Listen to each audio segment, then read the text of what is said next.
Mena-Watch, der unabhängige Nahost-Think Tank. Welcome to a new episode of Mena Talk. I'm Jasmine Aremi, an editor at Mena-Watch, and our guest today is Tobias Hutch, a freelance Middle East journalist, YouTuber, and critical observer of the Islamist scene and online networks. For years, he's analyzed YouTube, Twitch, and X for Salafist, jihadist influencers. And that's what I want to discuss with him today. Mr. Hutch, good to have you. Hello. We're recording together from Mainz today, and you've been observing Islamist influences in Germany for years. So how would you thoroughly describe this scene to someone who has only known it from television news reports? Well, the scene is very, very diverse. Let me start from the very beginning. We had before 12, 13, 14 years ago, there were these typical influencers who were clearly identifiable as Islamists, some of whom are still well-known figures today, like Pierre Vogel. Others have vanished, such as Ibrahim Abu Nagi, who absconded abroad, or Bilal Gumuz, who spent a considerable time incarcerated, or Sven Lau, who was similarly imprisoned for an extended period. These individuals are now merely active in the background. But now there are new preachers such as Abul Bara, who are incredibly active on TikTok, essentially functioning as a Pied Piper, disseminating their so-called wisdom and ultimately captivating and luring in impressionable young people. And on another level, we have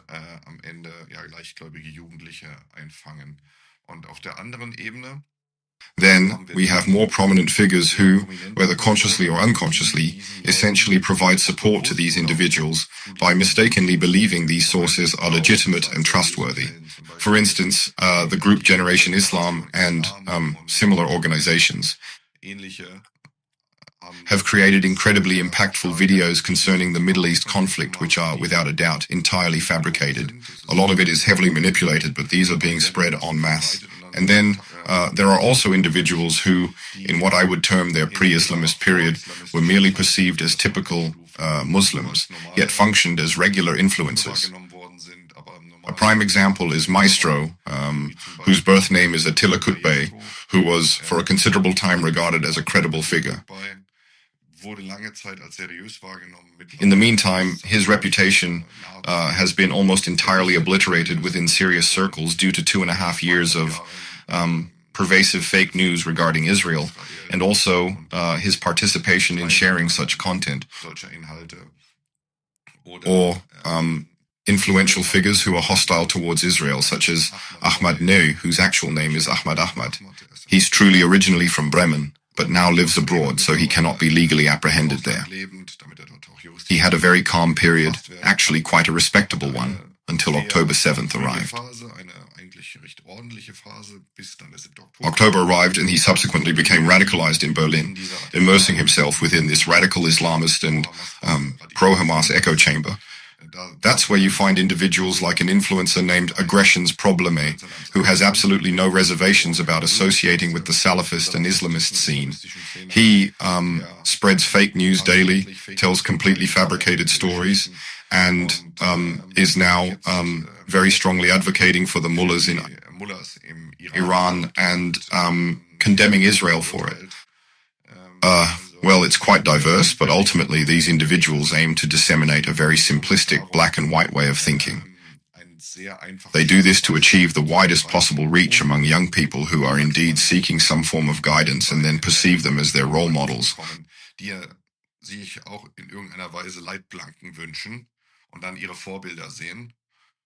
And that is the very first step toward a catastrophic downfall that can become extremely perilous. We witnessed this phenomenon 12, 13 years ago. It began with the distribution of the Quran in the streets, and ultimately several hundred of these young individuals surfaced in Syria and Iraq, where they perpetrated the most atrocious war crimes, committing rape, massacring people, and acting as IS terrorists. Would you characterize this entire scenario as a political movement, or is it merely a business model designed to generate clicks and revenue? It's a mix. That's also a mixed bag. So, if I take certain individuals, for example, a Serhat, Kissick, that's the aggressions problem. With him, I would assume it's solely about the money. He also has no, in any way, a genuinely deep Muslim education, but instead he just cozies up to this particular group simply to rack up those clicks and views. The same applies to individuals like Ahmad Ney or Ahmad. And in areas where it's very much in the realm of generating clicks and creating pseudo-engagement, there's a figure like Maestro, also known as Attila Kutbay, with whom I've had numerous disputes. He actually tried to intimidate me into no longer exposing his fake news so that I would stop critically scrutinizing him, observing him. But he was actually only just a marginal element. I had like 2 or 3 times I called him out directly on his behavior. He, however, then took that as an opportunity to launch a smear and hate campaign in the hope of silencing me. Some people actually latched onto that. Many failed to realize, and they actually thought that this was, in some way, shape or form, a personal feud, an actual personal feud between him and myself. That's simply not the case. I defend our basic law, our country's values, and he absolutely cannot tolerate it when one accurately categorizes him for who he truly is. And then in come influencers, completely politically uneducated about the Middle East conflict, who then proceed to further disseminate these fake news stories and, quite unconsciously, and I say that very deliberately, they become unwitting participants in a hate campaign. If they truly understood the kind of person they had associated with, likely 89% of the influencers who then reproduced that content would swiftly disassociate themselves from it. You've already mentioned a few names. Are those the central players in this scene, or are there others? There are many others. So there are those are central players. Although an Attila Kutbay hasn't uploaded any videos for about half a year now, I think. I see that as a triumph of my work. He then fixated on me, which naturally generates more income and clicks, because I am a sort of object of hatred for Salafists, for the Turkish Grey Wolves, for neo-Nazis, for all kinds of fascist groups, Hamas adherents, Mullah supporters, and those who despise Kurds. This whole spectrum is, of course, delighted when a Tobias Hutch is attacked, no matter how disgusting, how personal, or how deeply it goes against the family, right down to my father and my family home. With that, he's, of course, pushing at an open door with the enemies of our free, democratic, constitutional order. When we consider a figure like Maestro, how does his online content actually differ from that of a Salafist preacher, especially given their similar approaches? Well, that's debatable. I wouldn't really classify him that way. He doesn't know much about Islam. Well, that might be something he has in common with Salafist preachers. But, no, he himself doesn't pursue that specific religious angle. That's not his focus. Of course, there's always a hint of that lingering. But no, that I wouldn't want to do him an injustice by implying that, not at all. There are completely different players who then exploit religion to enrich themselves. For example, we have an Abdel Hamid who pretends to be a preacher and gave himself that name, but goes by the nickname Abdel Rolex. He himself was just convicted for embezzling nearly €500,000 in donations. He was supposedly collecting funds for Gaza, but instead he bought himself a BMW and a Rolex and lived lavishly, and he also paid his rent. And yet, individuals like that don't face cancellation and continue to be celebrated within the TikTok scene, because he then claims, yeah, I did distribute some of it, but honestly, if someone appropriates €500,000 and then uses it to purchase merely €10,000 worth of jackets, he's undeniably a thief. These figures often describe themselves as a counter-public, don't they? We know that from the scene. Right. Who exactly is this narrative aimed at, and why does it attract so many young people? These narratives are directed squarely against our values, against our liberal values, against the equality of men and women, against queer individuals, against tolerance, and indeed, against human rights. Human rights are essentially viewed as being inferior, and people are segregated into various groups like the Ummah, referring to Muslims and the Kuffar, who are considered the disbelievers. And in the end, it comes down to this. Everyone who doesn't become a Muslim, ideally a radical Sunni, since Shiites are also denigrated, must be killed. That's the ultimate takeaway. While it's more pronounced in some instances and significantly less so in others, that's ultimately the core message propagated by these radical preachers. Even if they package it very, very nicely by doing these Q&A sessions where funny questions are asked like, can a Muslim live in Schweinfurt? Or something like that. That's obviously complete nonsense. It's amusing in that moment, but then you just get completely drawn into it. But then that is, again, this other distinct scene we're talking about. So you really need to differentiate between the radical Salafist or Islamist preachers and those individuals who are exploiting the Middle East conflict purely to gain more clicks or their online presence and influence. Their ignorance, in some way, to cleverly package it up and present it as if it comes across as highly intelligent. All these platforms, YouTube, Twitch, TikTok, they can't really get a handle on this, and No. the videos there go completely viral, first and foremost. They get so many clicks, so many views. Well, how do you explain this phenomenon? And more importantly, what actions could we potentially take to address it? Actually, TikTok, YouTube, and all these platforms should crack down much more stringently and consistently.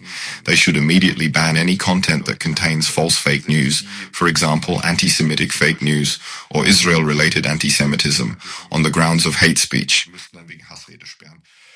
I've reported countless videos, categorized them with definitions, and identified them as criminal offenses. I'm not aware of a single video that has been banned. And in the end, the problem we have is, if they do get banned, it's too late. On YouTube, for example, only the first 2 days are relevant. Everything else after that is irrelevant to anyone. It's done for. And when it comes to shorts, someone else just re-uploads it. They get downloaded and then re-uploaded at the same time. We observed this with a completely different segment, a somewhat conspiratorial alternative media outlet, for example, like Hasselhoff. They got banned from TikTok. The result was that their content was then uploaded en masse by other channels. Or Andrew Tate was also banned, and his content was mass uploaded through other accounts. And I honestly believe that these platforms could easily get this situation under control, but they simply choose not to, because it provides them with an enormous amount of reach and valuable advertising space. If we look a bit at the content of these videos,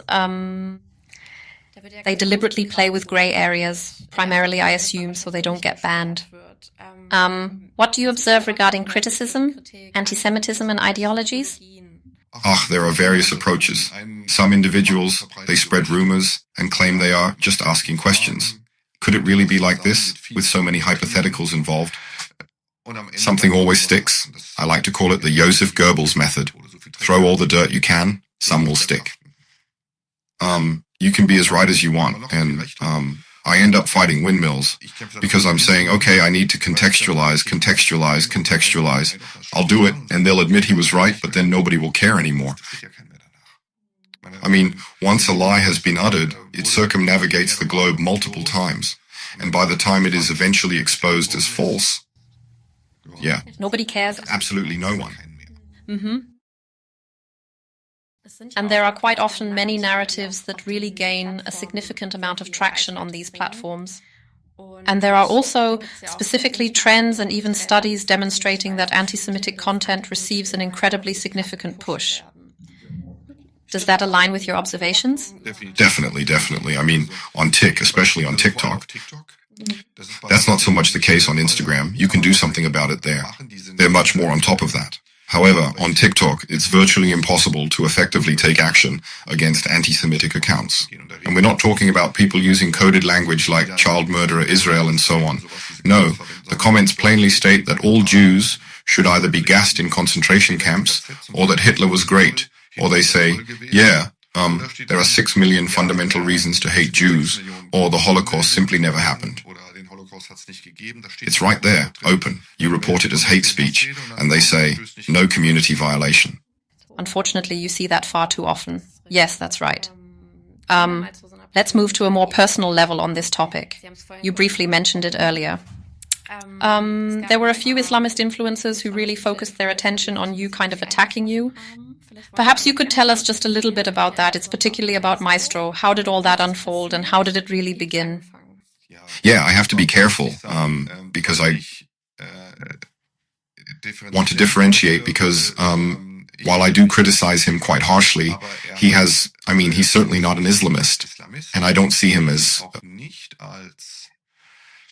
not an anti-Semite by definition, but rather someone with an Islamist, misguided perspective, possessing deeply ingrained anti-Semitism that he doesn't even recognize within himself. And he then delivers this nonsense with a certain conviction and calmness that makes people believe what he says, but it's just lies. And people like that are the ones who actually create the real problems, because they also have a massive reach within their own bubble, you see. So within my bubble, which I'd characterize as rather intellectual, there isn't a big overlap. But in those immigrant communities, those less educated environments, he still has quite a significant influence, of course. And that then also creates problems, also in terms of de-radicalization and in terms of convincing young people of our basic law, of our fundamental values.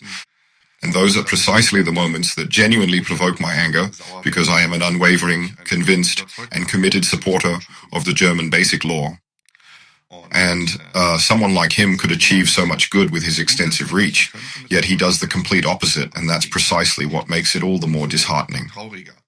Prior to October 7th, I had genuinely perceived him as a rather positive figure, but then, immediately on the 8th of October, on October 8th, the very next day after the horrific terrorist attack, the genocidal assault perpetrated by Hamas on Israel, he uploaded a truly unspeakable video where he,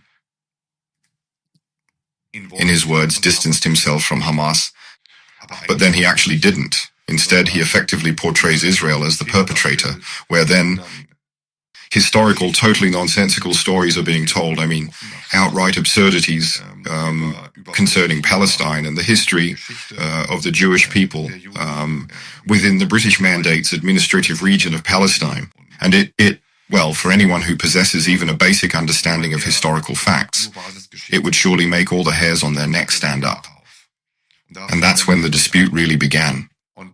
And the very core of the problem was this, that I always wanted to keep it on a factual level, always saying where I would provide sources and what I would refute.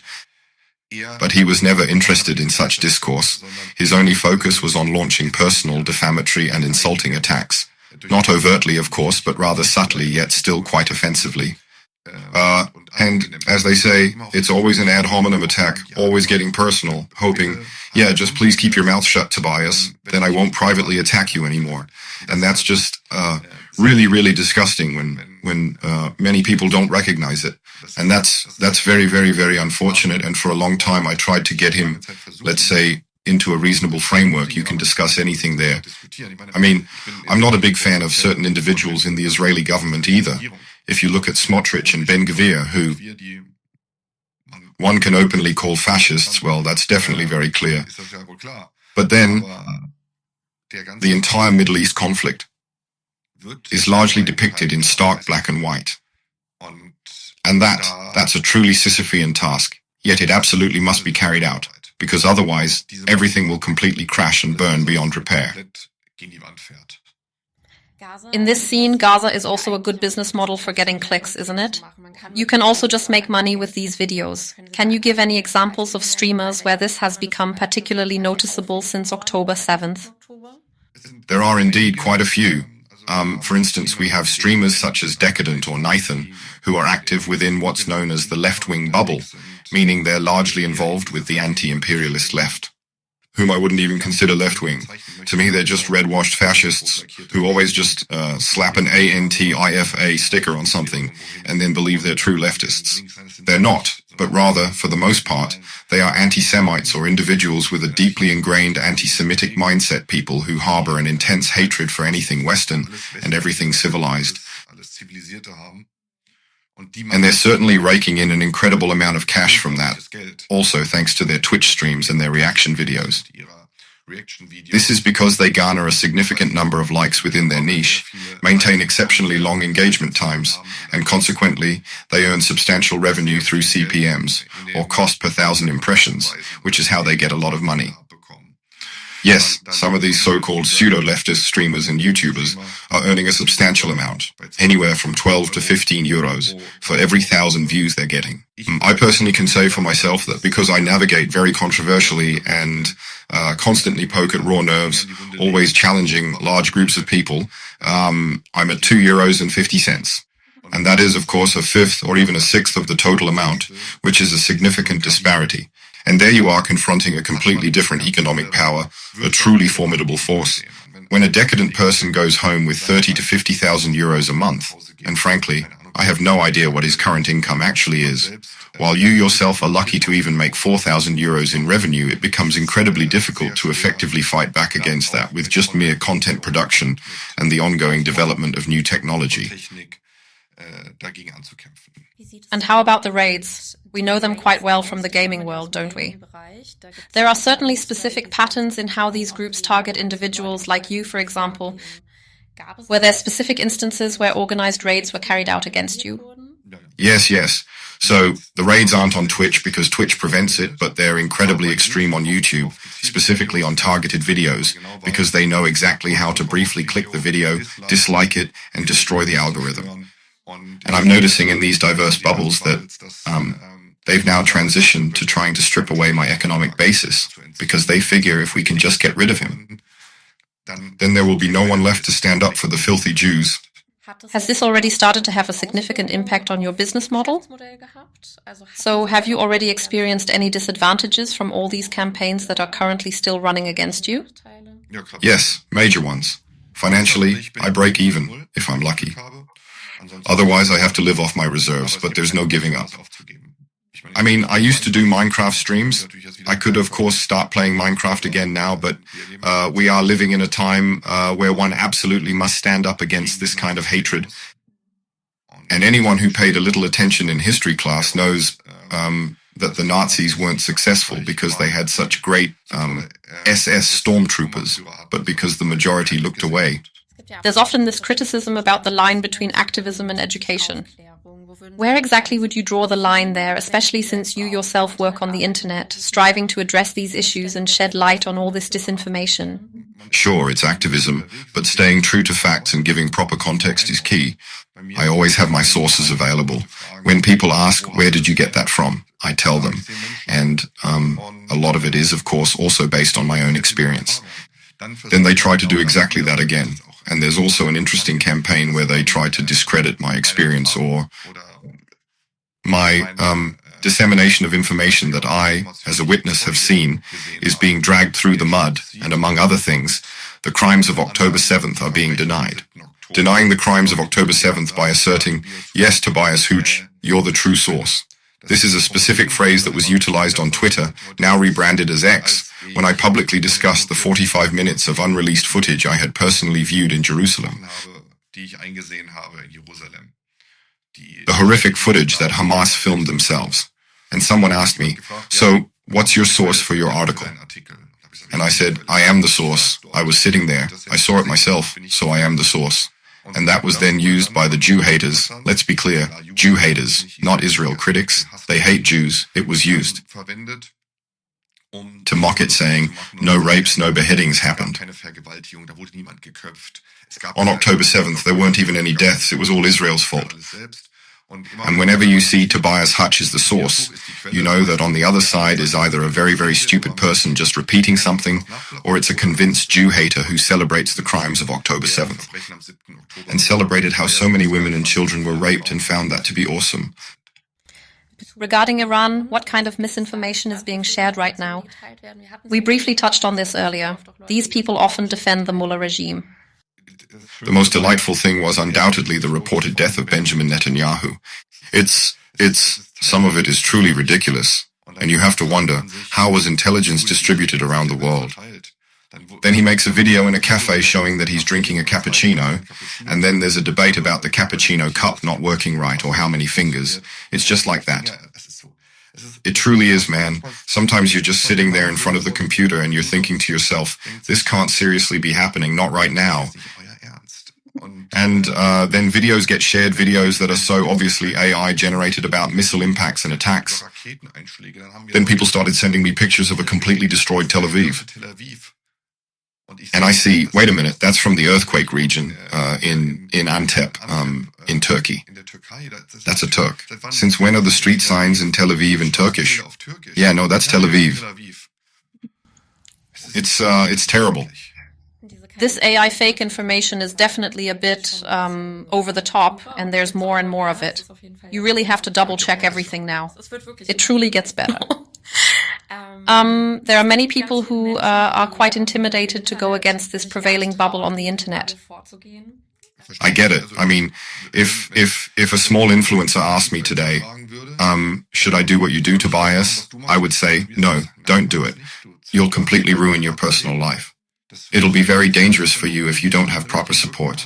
If you're not financially somewhat secure with a good reach, then your life could genuinely be destroyed. I actually moved from Germany because it was no longer possible to live there, mainly due to security reasons. Death threats arrived, and they're still coming, every single day.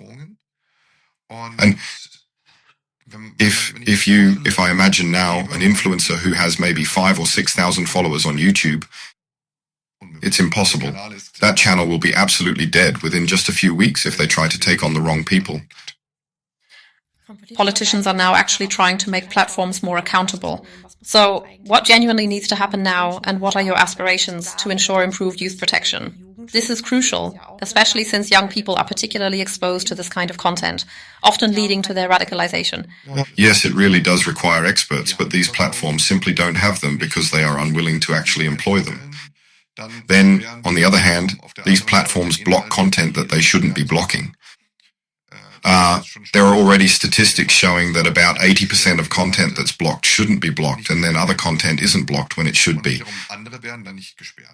I've also seen this with a lot of pro-Israeli influencers who just get banned from social media platforms.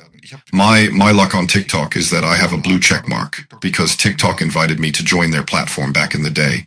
And because of that, it's very, very hard to even get a content warning on my stuff. But if someone makes a new account and is identifiably Jewish, the account is quickly gone due to mass reports. Mena-Watch was also taken offline again after only a short time, so indeed it ultimately didn't make it. More so. Thank you, Tobias Hooch, for your clear assessments and context. If you enjoyed this episode, please subscribe to our YouTube channel and to Tobias Hooch's as well. Activate the bell, share this on social media, and find more analysis, background and discussions regularly on Mena-Watch. I'm Jasmina Remy. Thanks, and see you on the next Mena Talk. Mena-Watch, der unabhängige Nahost-Think Tank. Besuchen Sie auch unsere Website. Dort finden Sie täglich neue aktuelle Berichte und ausführliche wissenschaftlich fundierte Hintergrundanalysen zur Geschichte und Gegenwart der MENA-Region.